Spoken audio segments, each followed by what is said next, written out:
रावण नाम सुनते ही हमारे मन में एक खलनायक की छवि उभरती है। लेकिन क्या आप जानते हैं, रावण सिर्फ बुराई का प्रतीक नहीं था, बल्कि ज्ञान, शक्ति और भक्ति का अद्भुत संगम भी था। आज दशहरे के अवसर पर आइए जानते हैं रावण का असली चरित्र और उससे मिलने वाली शिक्षा। रावण लंका का राजा था, 10 सिर और 20 भुजाओं वाला। उसे लंकापति और दशानन भी कहा जाता है। लेकिन उसके ये 10 सिर क्या वास्तव में थे? पुराणों के अनुसार ये उसके 10 गुणों और 10 प्रकार के ज्ञान का प्रतीक थे। वेद, ज्योतिष, आयुर्वेद, संगीत, सब में रावण पारंगत था। उसने ही शिव तांडव स्तोत्र की रचना की थी, जिसे आज भी लोग गाते हैं। रावण एक महान विद्वान, शिवभक्त और शूरवीर योद्धा था। उसकी सबसे बड़ी पहचान थी उसका अपार ज्ञान। कहते हैं कि उसने अपने पुत्र इंद्रजीत को देवताओं से भी अधिक शक्तिशाली बनाया। इतना ही नहीं, रावण ने कई बार अपने शत्रुओं की मदद भी की।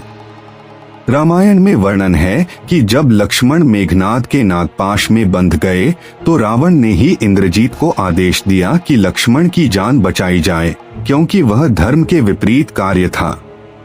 लेकिन उसकी सबसे बड़ी कमजोरी थी उसका अहंकार और वासना। सीता हरण उसका सबसे बड़ा पाप था। इसी अहंकार ने उसे राम के हाथों पराजित कराया। यह हमें सिखाता है कि चाहे कितनी भी विद्या और शक्ति हो, यदि उनमें विनम्रता और मर्यादा नहीं है तो वह सब व्यर्थ हो जाता है। इसी कारण दशहरे के दिन हम रावण दहन करते हैं। यह सिर्फ एक परंपरा नहीं, बल्कि एक गहरी शिक्षा है कि हर इंसान के भीतर एक अहंकारी रावण बैठा है। वह रावण कभी क्रोध बनकर, कभी लालच बनकर, तो कभी ईर्ष्या बनकर हमारे जीवन में आता है। दशहरा हमें याद दिलाता है कि बुराई चाहे कितनी भी बड़ी क्यों न हो, सत्य और धर्म की जीत निश्चित है। तो दोस्तों, रावण से हमें क्या सीखना चाहिए? पहला, ज्ञान और विद्या का घमंड नहीं करना चाहिए। दूसरा, धर्म और मर्यादा का पालन करना चाहिए।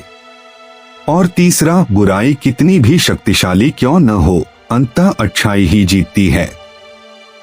इस दशहरे पर आप भी अपने भीतर के अहंकार और नकारात्मकता का दहन कीजिए, क्योंकि सच्चा उत्सव वही है जब हम अपने मन को जीत लें।